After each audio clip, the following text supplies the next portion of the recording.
Ladies and gentlemen, welcome back to Crypto City. And now, welcome to the stage your hosts, CityGirl and PixelAddikt.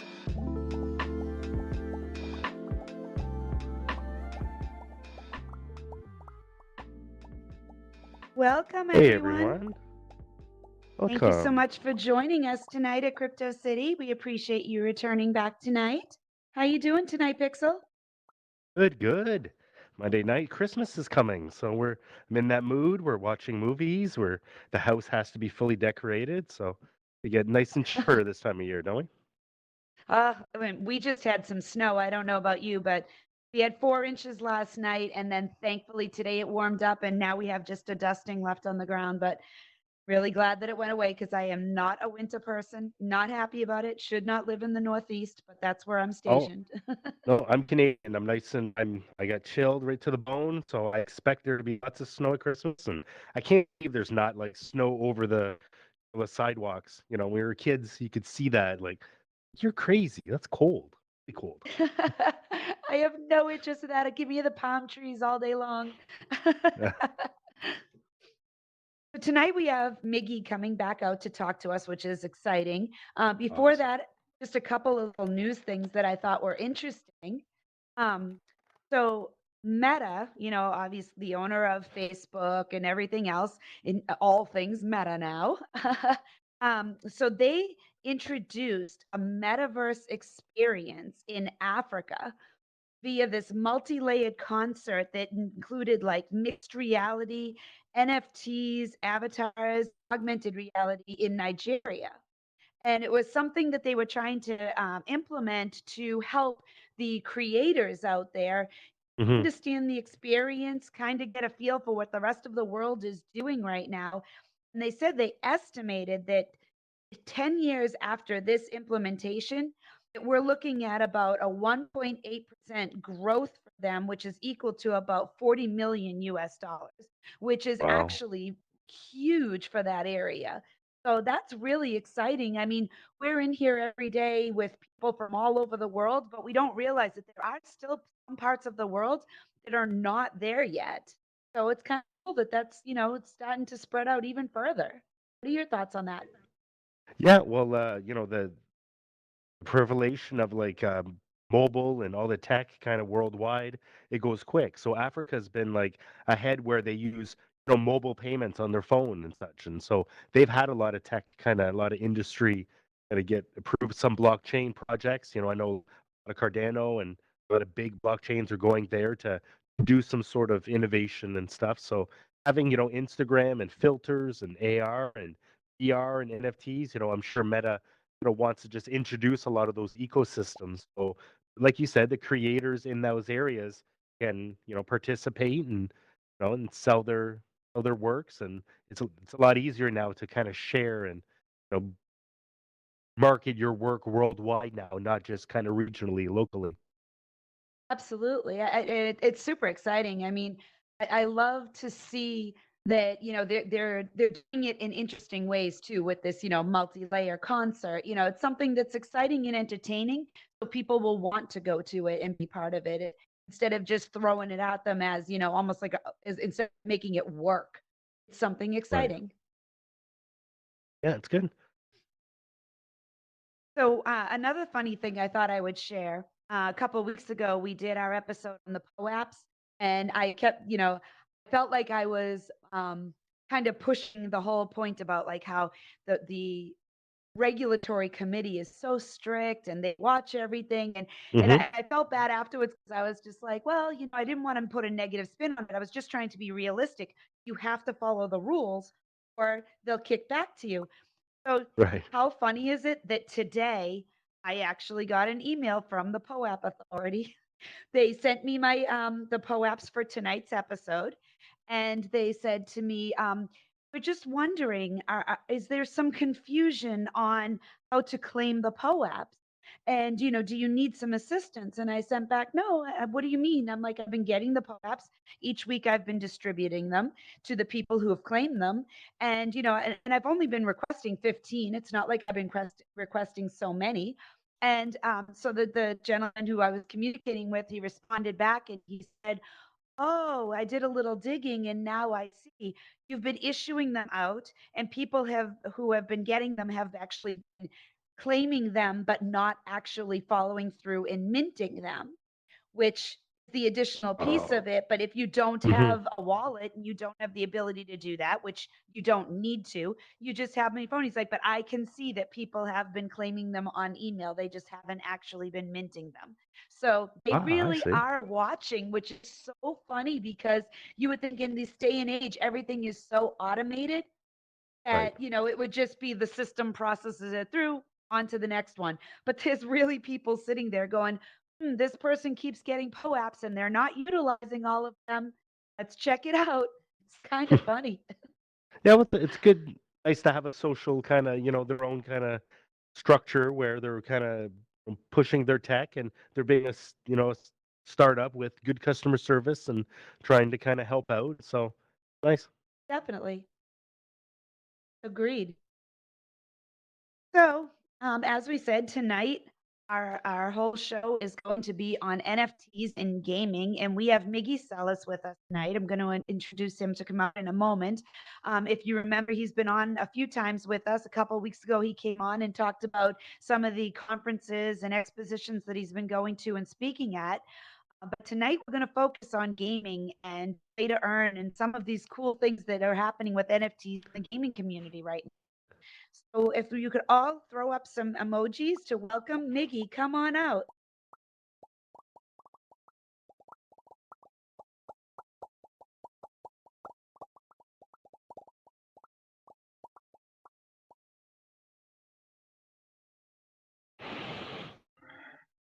I got There stuck he at the is. door for a second. Hey, what's up, everybody? Good. I was like, why am I not Technology at going its through? finest. Door was shut, that's why. Welcome, Miggy. Hey, what's going on? Glad to be back. Let me see if I can get in this chair okay. All right, good. Yeah, I'm always trying to What's up, position everybody? myself as well. Thank you for joining us again. No, I appreciate you having me. It's always nice to get to hang out in VR, and I plan on spending some more time getting involved with the gaming side of things. So this is always good for me to get used to the feel. And I like seeing the Santas out there right now. I'm gonna have to see if I can put on some Santa gear to be festive for the holidays. We do have quite a few Santas in the audience, right? I'm jealous. No. I will tell you that the Santa clothing is in your space closet. So all you have to do is play around a little bit. That's not an MRE, that's actual clothing that you can use. That's awesome. Yeah, I'm definitely gonna have to check that out.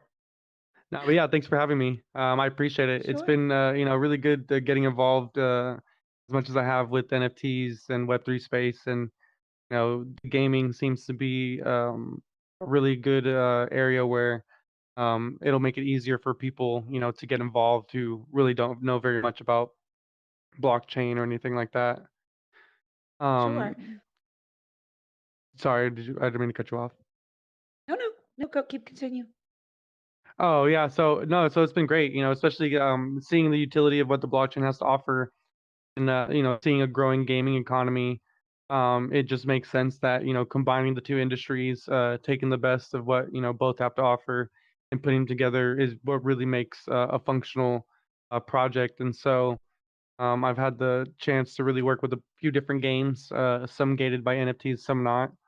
And I know for those who aren't, very big gamers, at some point, I imagine every person has played some type of game, board game, phone game, computer game, console game, something. And that's one thing about gaming is that it relates, to every person alive, really. I got a chance to watch a documentary on Netflix called Human Playground, and when I saw it, it basically just went through the entire history of like human culture and how games and like play is very embedded in like our DNA. We've been playing games throughout our entire existence. Animals play games. It's something that's like core to us. And it looks different. It has evolved over the years from playing games to learn about war or fighting, playing games for survival, to get strength, to learn, to defend yourself, to where now we're evolved into games where it's become a way of living, culture, community with video games. And it was really cool seeing the progression of like the different degrees of what, games and gaming has to offer and how human beings, are involved.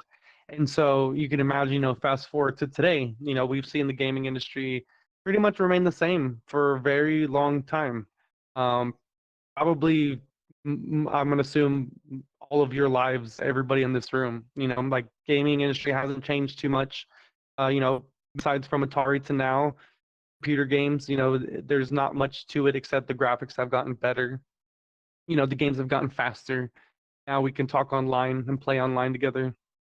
And so it's cool knowing that with NFTs and the blockchain, there are a lot of unique opportunities where they can change the gaming industry in little ways, but little ways that are going to be very impactful. And so, kind of following along with that human playground story, at the end of the trail, it led up to esports gaming.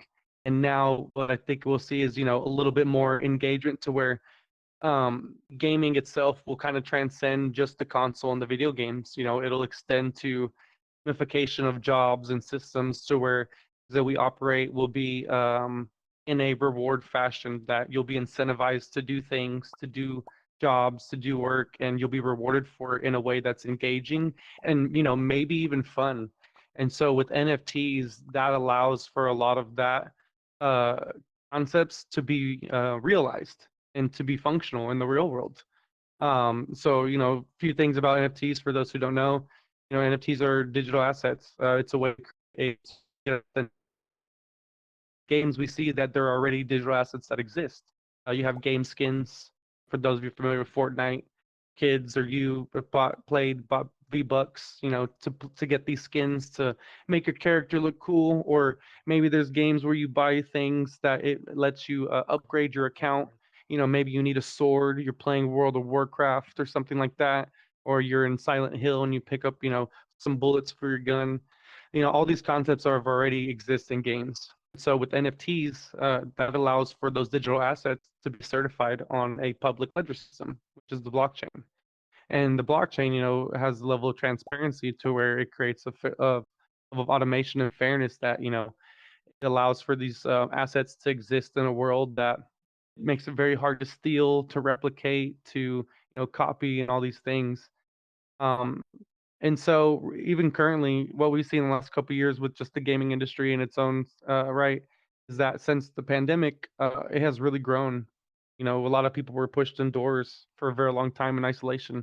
And for many of us, what we found was that, hey, it allowed us to connect even through gaming. We had our headsets and jumped into chats and were able to get online and, get distracted for a little while having a good time with friends and upgrading your player and, getting cool stuff.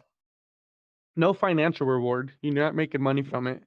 Now, unless you're really good and you're playing tournaments or you work for an esports team. So what we see is, a huge portion of the population who in the last few years have been pushed towards gaming. More and more people, especially with cell phones, more cell phone games, the hyper casual gaming on mobile has become more popular. Games like Candy Crush that really exploded, Clash of Clans, tower games, things like that. A lot of people spend a lot of time and a lot of money playing games that they enjoy. And again, for no financial incentive. We didn't do it because we wanted to make money. Didn't do it because it was paying bills. We do it because it's fun. It was fun and we enjoyed it. And so that has grown substantially to where now the gaming industry is bigger than sports and entertainment combined. And so over the years, you see a decline in sports and entertainment, and you see an increase in the gaming industry from young and old. Again, like, gaming in itself is just embedded in us as human beings. We love to interact in that way. It's very good for learning and engaging community. There's a lot of benefits to playing games, especially for cognition. And so now with NFTs, we could take a lot of these ideas and these concepts and monetize them in a sense to where anybody can have an digital ownership of assets or tokens in games. And maybe you're not the best gamer to where you're going to tournaments and making money, or you're not on an esports team getting paid a salary. With NFTs and the blockchain, you can still participate in these games and you have an opportunity to monetize because you own these assets that you're paying for, that you're participating in. All your time spent in this game is going to be rewarded either through cryptocurrency or NFT ownership. And so because of that and the blockchain ledger system, now you can go to marketplaces and put up these digital assets to sell. So again, maybe you're not like the best, but maybe you're very I don't know the word. Like, I love tedious things. I like things that take a long time to figure out and put together, or to solve puzzles. Anything if it's really intricate, it takes a lot of time to where most people would get frustrated and give up. Like, I like doing those things. So games, that are like that have a lot of challenges, a lot Mhm. of levels. I like to do that, and so those take a lot of time. Maybe that's you. Maybe you're not the best first person shooter zombie killer. Maybe you're not the best Fortnite player, but you like to play long-term games and really, dig in and grind it out. And so all those seconds time, maybe you play Candy Crush, every day, all day. Who knows? Every second, that you're playing these games with crypto and NFTs, you can now get rewarded for that in a financial way. And so that's the things that we're kind of seeing happen is that, we've seen these games come out these last couple years where, we've heard a lot about the Axie Infinities, Gods Unchained, things like that, where some of these games really came out into the world on the market and they exploded. A lot of people made a lot of money, but not in a way that was sustainable and definitely not in a way that was practical. It was impossible to create an economy to where anybody can come in, invest a good amount of money, and basically have a career or make so much money that you never have to really do anything else. It did work for very few people for a very short amount of time. But that's because the market was hot, everything was just really popping. There was a lot of interest, and people were just throwing money left and right. And it was a big experiment.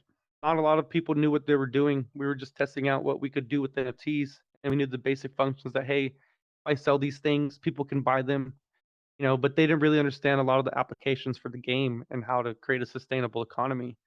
And so now with the market downtrending the way that it has, things that happen with FTX, all these negative things you hear about in the news is actually a good thing because now it gives opportunities for projects to really look at their economies, really look at, their gameplay, their tokenization, their roadmaps, really look at their plan for long term. Like, hey, how do we build a game can be monetized for anybody, everybody, not just very selective skilled players, for anybody. And how do we make this last for a long for life? And so for one of the games, I currently work for a game studio and we're creating an MMORPG. And so one of the challenges that we face is, how do we create a game that's for life? How do we create a game like World of Warcraft to where 20 years from now you're going to be playing this, your kids are going to be playing this if you don't have them, 40 years from now your kids, like, what can we do to create an environment, a culture, and a community that allows people to, join for any reason, whether they want to just make money or they want to just have community and friends and have fun. What could we do to sustain that? Like, I want to die with this game, being played. And so those are things that we had to look at. We had to look at what does the current situation of Web3 entail. We see blockchain, like I mentioned earlier, a decentralized ledger system that holds information and transacts that information autonomously, cannot be corrupted, cannot be changed. It's completely open for everybody to view for most cases, minus the private blockchains. So that's a very powerful thing. Information data, as those of you may not know, is very, very valuable.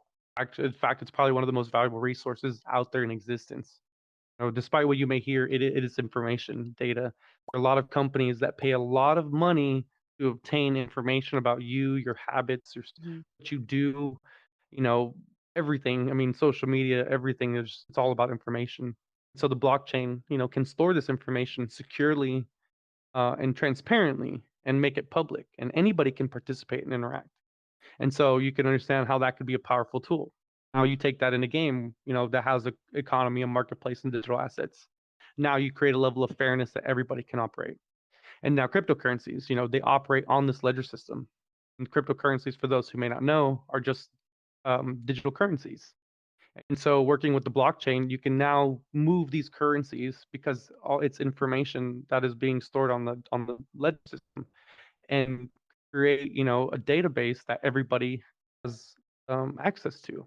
So now you can see who's sending who tokens, and not only that, that if I send you, you know, a game Bitcoin or game token, you know that you're receiving it because in order for me to send it to you, I have to have those in my wallet. I can't fake it. I can't, replicate it. I can't, make like fake money printing. I couldn't do that. If I send you that crypto, the only way you could receive it is if I actually have it in my wallet Mm. and I send it to you. It's very mathematical. A plus B equals C. Very plain and simple. And so now you have these crypto tokens, cryptocurrencies that are being used to buy these NFTs. And so you have that extra layer to where now again this NFT is a way to create a digital certification that you have this digital asset that is stored on a public ledger called the blockchain. And to move that around, you use cryptocurrency to move that information. But it gets better because with NFTs, you can certify that information digitally on the blockchain. Now you can move that information tied with those digital assets using cryptocurrency. And so now to the games where we have digital assets, we have tokens, we have a large population of people, so this creates honesty amongst all players. Nobody is above the code. It's perfect in its own right.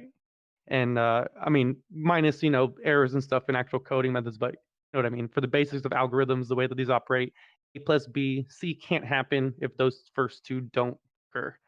And so now with these games, you can play a game, own your skins, really good at grinding it out, spending a lot of time playing. Maybe that skin will be really valuable. And so those are just some of the financial things that can happen with me. And if you think about that in the bigger picture of what I mentioned earlier, how big the gaming economy is. This is a global multi-billion-dollar industry. So there is a lot of people spending a lot of money to have fun, which is a good thing. That's great. 'Cause it shows the focus and object of the people and their objectives. They want to have a good time and connect. And so what the goal of Web3 is how to transfer that over because we've already seen that these models work. Game economies, they're very functional. The Warcraft is still being played today. StarCraft is still being played today. Final Fantasy is still being played today. Those marketplaces still work. They have NPC businesses. Their economies still work. You haven't heard about their market crashes or anything because it just doesn't exist. Like you're never gonna hear about, oh man, World of Warcraft, the economy's bad right now. The market's crashing, or coins are worthless. Like it just doesn't happen because it's not possible because there's no real value in those games in a sense. And so now we can take a real economy that is working in a digital world, and make it legitimate using the blockchain, crypto, and NFTs, and giving ownership and the ability to transact, open and honestly. And so the potential for onboarding people to Web3 with gaming is huge because, again, this is a very large industry where millions and millions of people are playing games, be it computer games, mobile games, console games. Lots and lots of people are playing and they're having fun. And so not any at no point have we been incentivized in a financial way. So now the future is that hey, maybe all those games do have a financial incentive. You find a game that you like to play, spend a lot of time playing it, you buy your assets, you buy your skins, your V-Bucks, but that time can be rewarded because maybe one day you want to sell those skins. Maybe one day you want to trade them for something else. Well, now you can. Now all that time that you're spending is being rewarded. Maybe it's a time-based game to where every second you're in the game, you're receiving fractions of a dust of cryptocurrency. Maybe there's an objective to where you play this game and you randomly get a free NFT. There's just a lot of things in addition to where now what we're doing, playing games, paying for them for fun, now just doing that in its own sense can be monetized without even trying to be. You're rewarded for your support of the game and your time playing it. And so when you talk about, countries that are participating in this and the ones that are really starting to dive deep into the gaming side of things, not just in Web3, but just in general, Now we see in Asia, there's a huge culture of gamers to this point where a lot of these countries and communities are in the esports leagues. They are creating guilds, they're creating global teams that are making lots of money playing games because they're really good. They do it like per neighborhood. And so when Web3 games come out, we saw that with Axie Infinity. Asia it erupted, and they were doing it like community wise. It wasn't just, hey, my kids are playing. It's like, oh no, hey, my kids are playing, but I'm playing. Parents are playing, the grandparents are playing, the families, everybody that has a phone in that household is playing Axie Infinity. Mm. They're all monetizing their time together as a whole group. And so for me, the biggest lure to the gaming industry with Web3 is that I feel that there's a huge opportunity to be impactful. Now we can take the gaming side of things and use it in these areas of need, like in Asia and in Africa. These are very big areas where these are huge gaming communities. Out in Europe as well. And if you see, a lot of these are low income areas. There's a lot of areas where people are struggling, and using games could be a way to help in these areas, not just financially. In the future, maybe these games are educational. Maybe you're incentivizing people to play these educational games, and they're being rewarded for it. You know, so there's a lot of potential with this, and just being able to monetize it and have a level of just legitimacy, is very opportunistic because there's already a lot of money being thrown into it. And so I think it'll be an easy way to onboard people, as long as we can continue to make it familiar. Once there's a really good mobile app aimed for the blockchain, those things can millions of downloads in days, weeks, months. Think about the mass adoption there where everybody's playing this game and they might not even know it's a Web3 game. That's what we're working towards, is making these games to where you don't really know it's a Web3 game until you actually Mhm. play it and you're like, oh man, I have this skin, Yeah. but it says like I can send it to the marketplace. What does that mean? Oh, cool. Let me check that Well, out. And then maybe you click. Oh, sorry, go ahead. let me ask you, when you mentioned about that, that there's skins and things like that. Let me ask you a little bit about the actual NFTs in the games. So, you know, it, depending on what the game is, obviously the reward is going to be different. If you're playing an action game or an RPG game, it might be that you're getting skins. It could be that you're getting weapons, different things like that. If you're playing an educational game, maybe it's a monetary reward that you're getting. But I do see, some of these games, it talks about that they have their own proprietary tokens. Some of them are using, Solana and, other, regular cryptocurrencies. So the the base, it's on the Solana blockchain, not necessarily utilizing cryptocurrency to play the game, but that if you wanted to upgrade, like let's say you're playing along and you've reached level 12, and this means that are now capable of getting this, higher armor and weaponry. Do you need to purchase that with cryptocurrency? Or is it, how is that working for the end user? Do they have to have a wallet and be able to purchase this stuff, or does it work differently? It honestly just really depends on the project because we've seen a little bit of everything. In the beginning, it was pretty much very formal to where it was set up traditional NFT project way, where here's this game, some of the gameplay is on chain, and in order to enter the game, you need an NFT, whether it's a character skin, that NFT represents the account, it's your key. But for a lot of these games early on, they were creating these gates that this NFT was your way to play the game. So for some people and some projects, that created a level of exclusivity, that created excitement. That, oh man, here's this cool game, and the only way you can play is to have this NFT. And there's only so Mhm. many NFTs to come out to play. But as far as like reaching more people at a bigger level, it's really hard to do that with that kind of method. So for Of other games and course. other projects who saw this as a problem, because again, projects like what we're doing, our goal is bigger audiences. We want the world.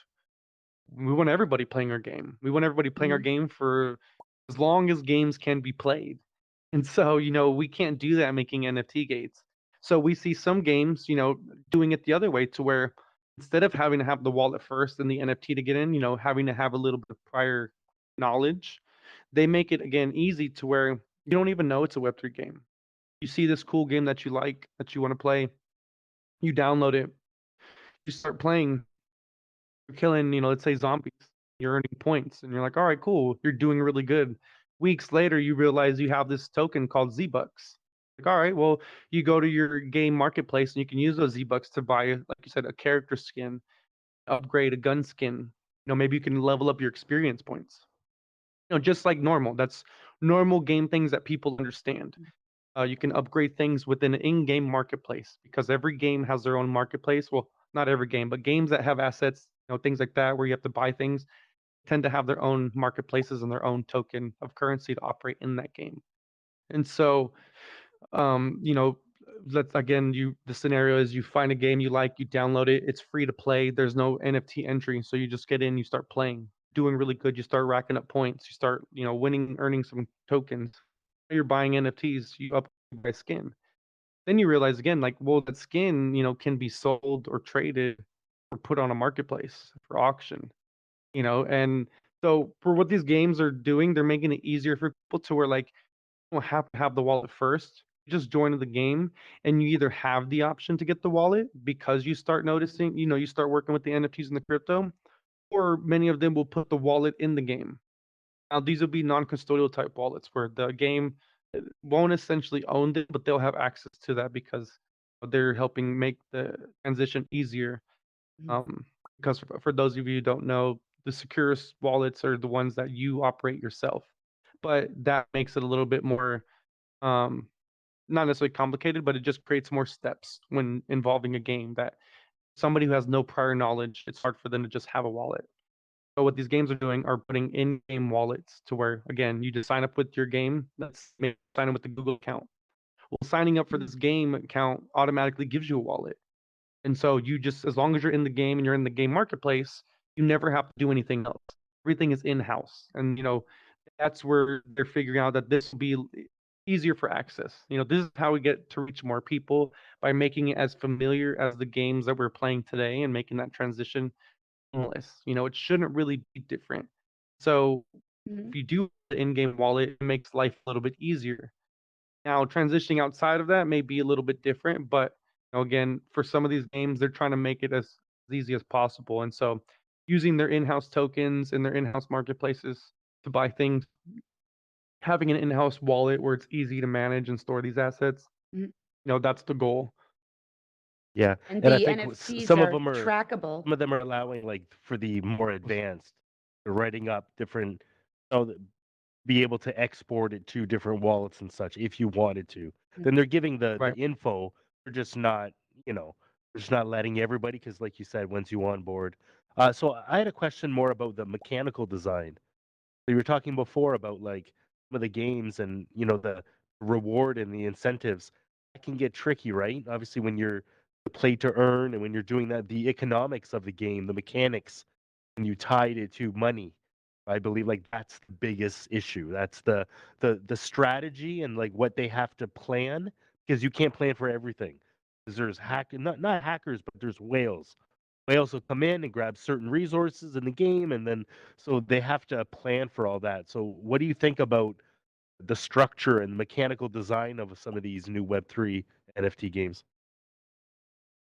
I mean, I think the ones that are, really starting to get it right, what they're doing is just looking at the games that exist, uh, taking existing marketplaces, seeing how they function, how they work, and just adding assets. Because of what a lot of these games were trying to do in the beginning was make it all on chain. And so that's where we had these issues with these tokens and things and on chain and having to buy this NFT to get into the game, having this token that exists on an exchange. So these prices can be inflated because of liquidation. Um, so what these games are doing again is keeping everything in house. Like a plan for us, what we're trying to do, we're trying to change up the Web3 economy in a sense, is that we're separating the earn mechanics from the game mechanics. And so the goal is to make it that if you just want to come in and play the game, you'll still earn, but you'll earn just like I mentioned before. You'll be playing the game, be doing good, earning points. Maybe some of those points turn into tokens. You know, a good mix of like having an in-house currency which is not on chain, and an on-chain token seems to be a good way to measure things to keep that, keep that value from inflating. It's just that seamless effort that you're just playing this game. And so we've separated those mechanics to have it to where you want to play the game, you can play the game. You buy the game, you download it. That gives you your account, maybe gives you some starting tokens, and you play the game. And then as you play, you can earn, you can grind it out, sweat it out, and make tokens, NFTs, whatever. If you actually want to monetize in a sense to where your main goal is just like you said with these whales is to make money. Well, one thing that we did was we took these NPC businesses that exist in the game and we made those businesses real people businesses. That's what we're doing. We haven't done it yet, but that's what we're doing with our game is that now we've separated those earning mechanics that if you want to make money because you are an investor, you do see the potential for these marketplaces and these games. Well, you buy one of our membership NFTs and that'll enable you to operate that NPC business. Instead of it being an NPC, it's you. So now Can you you can sell explain? those sword. Oh, sorry, go ahead. Can you explain what these NPC businesses? Maybe not everybody understands kind of what that is. Yeah, so like kind of like how she mentioned earlier, like when you're in a game and you're playing, let's say, an RPG game, your character has items. You have either potions or food items or armor, weapon items, things like that. And so when you're playing these games, you have the opportunity to upgrade, get better weapons, better armor, better heal potions, magic powers, whatever. And so with these NPC businesses that exist right now is that they're operated by computers. So let's say you're playing Legend of Zelda. Those of you, if you ever played in Super Nintendo, you needed to upgrade your sword. Maybe you go to the shop, you walk into the shop, you click the Ah, button, okay. the menu Yeah. comes up and it says, "Hey, okay, I'm the shop clerk. Here's the items. What would you like to buy?" And it has the list of items and how much they cost. Well, those are robots. Those are just algorithms. They're NPCs. They're not controlled by a player, but they have a business. They're selling you things. And so those are the economies. Those are the marketplaces that we see that they may be digital in concept, but they're proof of they work. These are models that are Right. functional. They replicate Right. real economies, that we live in. And so imagine instead of that marketplace being a computer, I'm Link and I go in there to buy a sword to upgrade. I go to my shop and the shop merchant is you because you bought What's up? that guild, that Yeah. membership NFT. So this is, and the thing is, it can still be ran by an NPC. You own the NFT that enables you to own that business. So That's when I go cool. buy my sword, that sword is an NFT. Or when I buy my upgraded armor or buy my food or my potion, you as a shop clerk, your job is to make sure your shop has those potions to sell. And those potions are the NFTs that I need. So I come buy the NFT from you, and now I can go on my way, play the game with my armor, sword, with my food. And now if your only function is to make money, all you have to do is sit there and make sure you supply gamers with what they need. And so Right. that's one thing that we're implementing in our game to make this a little bit more sustainable. Because again, we want ours long term. We don't want the earning mechanics to get in the way of the game to where like I said, you're a gamer, you want to play the game, but then you have to do all these steps and all these things because of the earning mechanics in order to Right. continue playing the game and have a good time.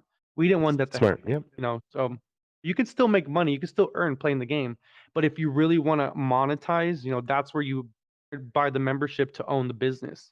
Now you can sell the items that the players need.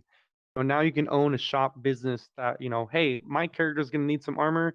Guess what? I gotta go to a blacksmith. Well, those blacksmiths are only owned and operated by a person who has that NFT. None of them will be none of them will be NPCs.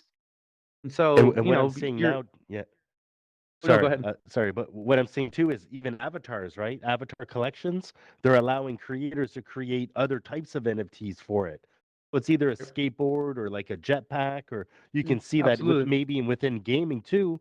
It's like it's a big, huge game, and if you're a creative person, you're like, hey, what if I made this NFT to sell to all? Like, imagine if you had 20,000 avatars. You're like, I can build Yeah. something, design something, sell it like you said as an NPC business, and if it's creative, you Mhm. could make a killing just being creative, right? And knowing how Oh, the 3D tools, absolutely. and you got to know Web3, you got to know a little bit of blockchain and that, but you could create opportunity, like you said. Yeah, for sure. And so for us, that's the one way we looked at it because we're creating an MMORPG. And so those are our ideas for our game. Now that may look different for different games. Like for Sure. first person shooter game, a good example is a game called Undead Blocks. It's a free to play game on computer, PC or Mac, soon to be browser based. And so you can play this game right now. You can download it for free on your computer, play it, and you can start earning immediately. They've hosted tournaments and stuff. You don't even Wow, have nice. to have, an extra wallet or anything. Everything is in house in the game.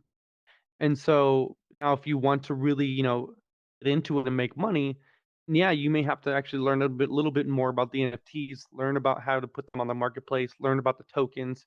And so what I've been doing as a lot of work is coaching these games and these projects that I work with in creating educational content tailored around their Good. game. And so for me, like the thing about what I like about gaming, don't get me wrong, I love to play games. Like I said, every human being plays games. It's in us.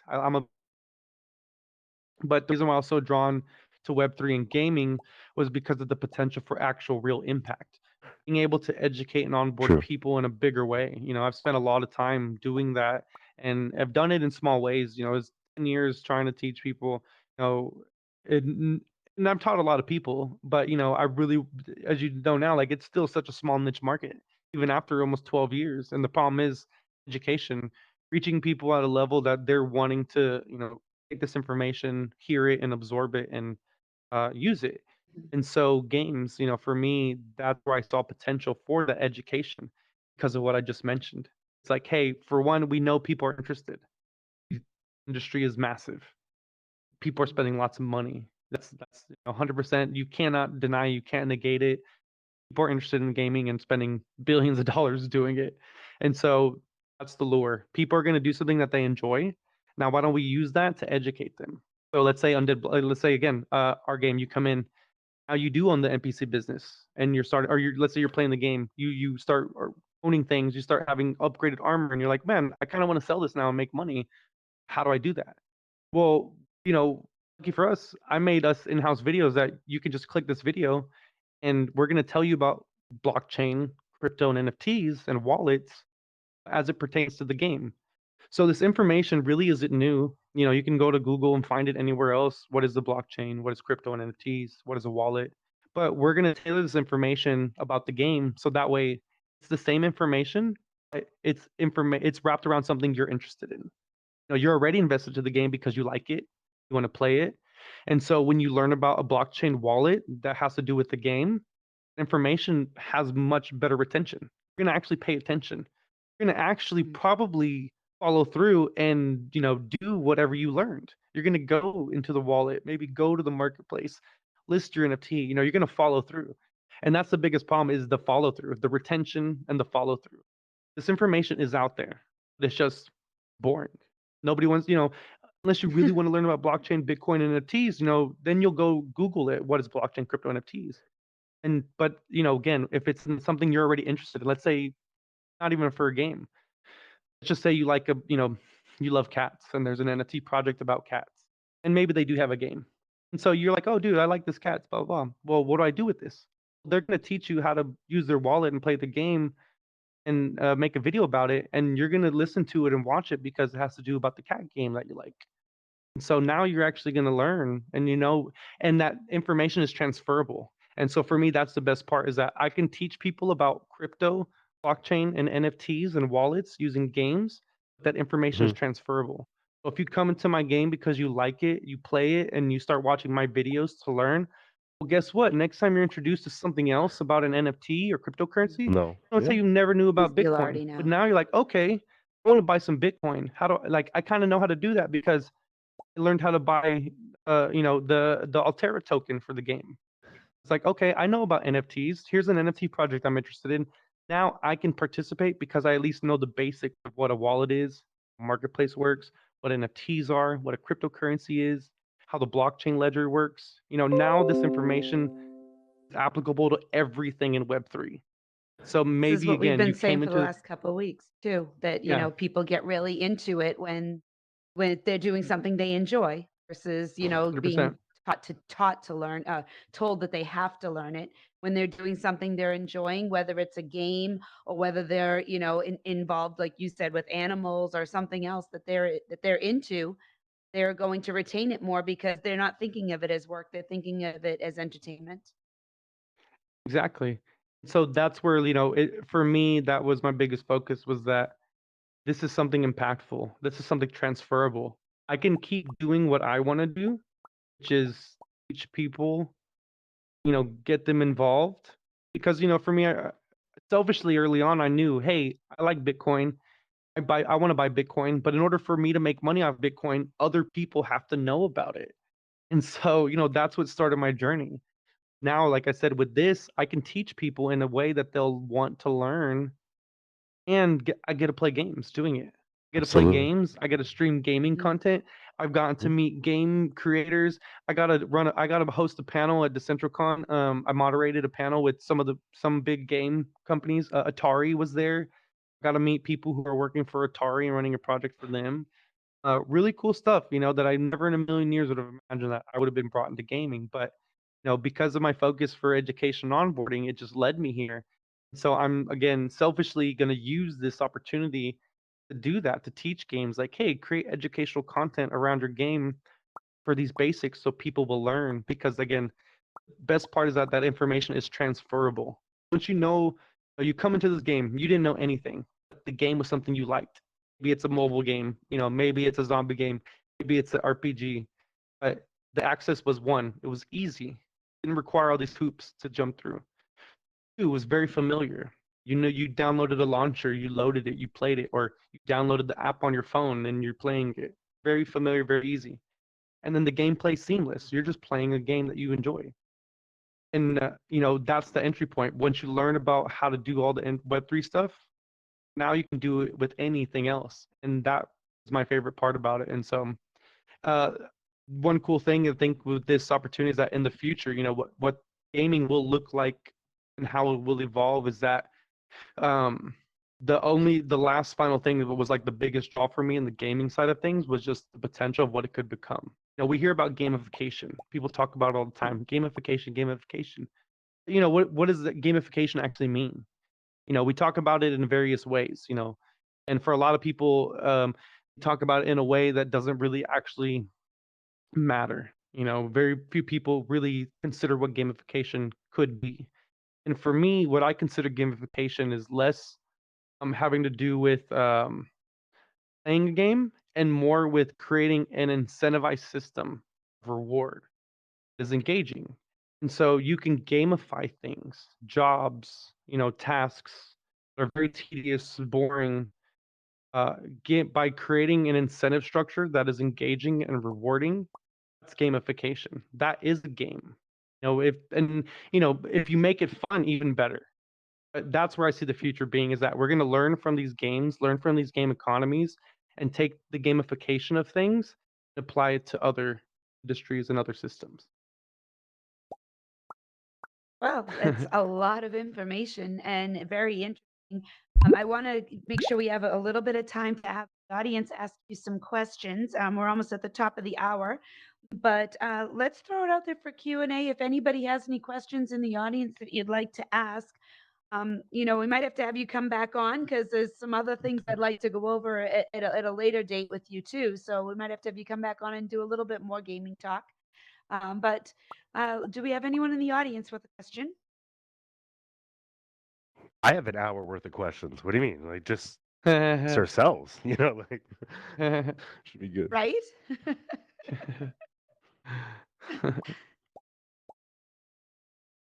Oh man, so funny. Yeah, I don't even know how many games I've been playing. It's been great. It's like all I Have do you now is just seen play the games and talk. Have you seen the one called Illuvium? I know it's kind of been Yeah, last couple years. I haven't Yeah, played it, like but the yeah, they were doing some Pokemon type of style. private testing or private gameplay today or something like that. Yeah, something. Yeah, just today. Yeah. So I got in years ago. I got in maybe it was probably year and a half, 2 years ago. Yeah. Just because I saw it because it was after Axie Infinity. That was going to be one of the big ones, right? So I was like, all right. Yeah, They have yeah, they're doing put well. together a good team. Yeah, and it's good, getting to see all this because, like I said, there's just a lot of potential with, with this, and I like knowing that people are starting to figure it out. It's all experimental. We're all learning, Right. trying new things. No one has it quite figured out just yet. But I think as long as we focus on, like I said, using what already works, these models and these games and economies that exist right now, and just applying Web3 aspects to them is going to be the best way forward. Make it easier for everybody to get involved. These When does whole your little game go live? Oh, sorry. So our game is called Altera. We actually just started promoting the game. We're very, very early. So we're just now beginning the game development itself. So we have two okay. things being developed. One is our main game, which is the MMORPG, which will be about, honestly, a year and a half, 2 years until alpha testing. But we also have a mini game that'll be developed as well, which will be more of like a trading card style battling game, Cool. which we're going to be Okay, getting out in the next 6 to 8 months. But currently awesome. we are live with our Discord. We're hosting game nights every Tuesday with our partners and different games that we're going to play. Right on. And we're going to be dropping our first NFT for that membership to own the NPC businesses. So that's what we're gearing up for. We're basically growing the community and selling this NFT so that way we can create our community activations, hosting events, doing LARP style meetups and things like that. Really Cool. trying to dig into our community. And so a lot of the money that we're going to be raising from this NFT sale basically go to community functions and uh, you know, getting people involved with what we're doing. I've been You watching can your go to the trailers Twitter. on your Instagram. I saw the Yes. trailers Oh, for the it. live action Really trailer. If you interesting. haven't, definitely got to check that out. So one thing we did to kind of make it a little bit different for our entry was we shot a live action teaser trailer. It's on our Twitter. It's on our Instagram. Our Instagram is Play Altera. Our Twitter is the same, Play Altera. And definitely check it out. It's a great story. The founder, he's been working on the story for about a decade. He's been writing a book, and so where our game comes in is that it's a prequel to the story.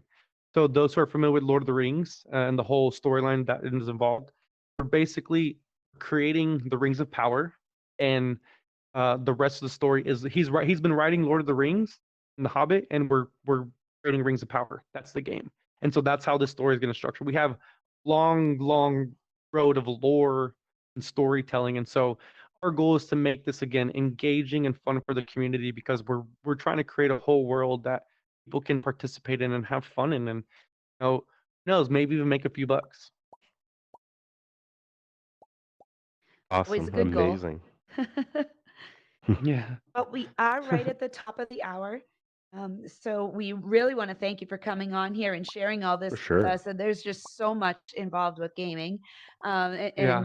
and the different levels. And it's interesting, to hear about the fact that one of the great things about it is that it is available to everyone to be able to play. Maybe there are things that you earn along the way that bring you to different levels, but coming in the door, it's something that you mentioned that games are at our core as humans. It's at our core. This gives us something that we can share with our friends, our family, but it's something that's open to all of us. Everybody can play, so that's great. Yeah, it's exciting. So I definitely look forward to seeing how things will progress and change, and it's a lot of fun. So if you guys like to play games, everybody's open to join us on our Tuesday game nights. Just go to our Twitter and jump on our Discord, and we're gonna be playing all sorts of games. So definitely hang out. But thanks for having me. I All right. appreciate it. This was great. I could talk about games like forever. So That's awesome. No, for sure. Well, thank you so much. And thank you, all of you, for coming out. We'll hope to see you back again next Tuesday. I'm sorry, next Monday night at 9 p.m. Eastern. Thank you so much for coming out to Crypto City. Thanks, everyone. hearts. Double click. Double click. I know I can't wait to start playing some VR games and streaming that. Like that's what excites me. It's just there's so many different kinds of games and finally figuring out streaming. And so like